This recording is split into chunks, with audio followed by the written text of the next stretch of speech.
When I say Leonardo da Vinci, what do you see? Probably the Mona Lisa, or maybe the Last Supper.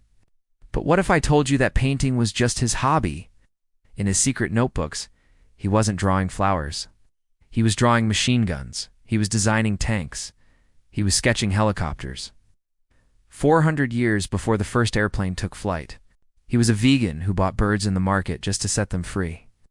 But he was also a military engineer who promised to build weapons of mass destruction for warlords. He was the most curious human being who ever lived. And yet he died feeling like a failure. We open the forbidden notebooks of the man who invented the future. If you love unlocking history's greatest mysteries, smash that like button. Let's dive into the mind of Da Vinci. Leonardo was born in 1452 in a small town called Vinci. But there was a problem. He was an illegitimate child. His father was a notary, but his mother was a peasant.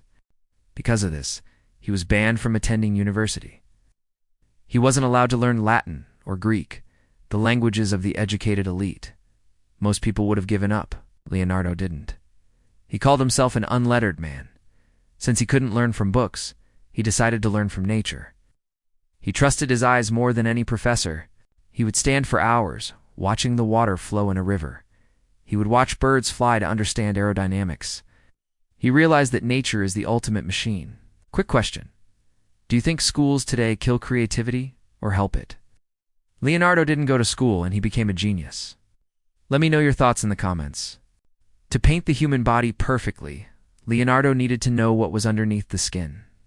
But in the 1400s, dissecting human bodies was taboo. It was illegal and considered a sin.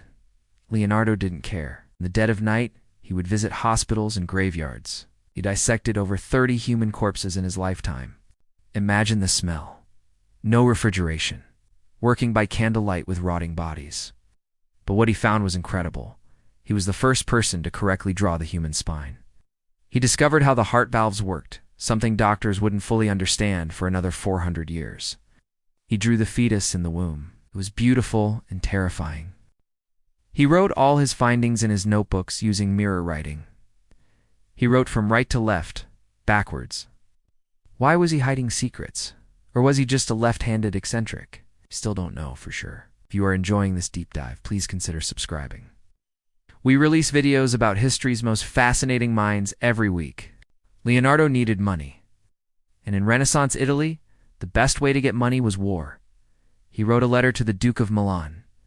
It is basically the most insane job application in history. He didn't list his paintings, listed his weapons. He promised to build 1, covered chariots that could not be destroyed, the tank. 2, guns that fired like a storm, the machine gun. 3, portable bridges for armies. He even designed a diving suit for soldiers to attack enemy ships from underwater. Ironically, Leonardo hated war, called it beastly madness. But he was smart enough to know that fear sells better than beauty. Here is the tragedy of Leonardo. He was a genius, but he was terrible at finishing things. He started the Adoration of the Magi, left unfinished. He started the massive horse statue for Milan, never cast in bronze, even the Mona Lisa. He carried it with him for 16 years, constantly adding tiny brushstrokes, never letting it go. His mind moved too fast. Before he could finish one project, he was already bored and moving to the next. He left thousands of pages of notes, but published 0. If he had published his notes, humanity would have advanced by centuries. We might have had airplanes in the 1700s, but he kept them hidden. Leonardo died in France at the age of 67. Legend says he died in the arms of the King of France. His last words were reportedly an apology. He apologized to God and man that his work had not reached the quality it should have. Can you imagine? The guy who painted the Mona Lisa thought he didn't do enough. Leonardo teaches us that curiosity is the greatest superpower. He saw the universe as one big connected web. Art is science. Science is art. What is your favorite invention of Leonardo? The flying machine or the tank? Tell me in the comments below. Thanks for watching. Don't forget to like and subscribe to support the channel. Stay curious.